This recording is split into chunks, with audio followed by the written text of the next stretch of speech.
kaibigan, ayun ang asawa ko ay init. Ayun pag ano dyan, nagpapausok. Sinisagaan niya ang oven para uminit. Kasi malamig sa labas.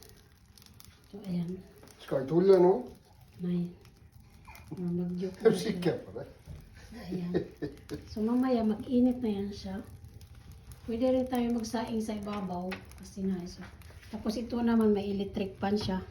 May pan siya para siya kumalat ang init at saka yung stove hindi siya mag-stoda.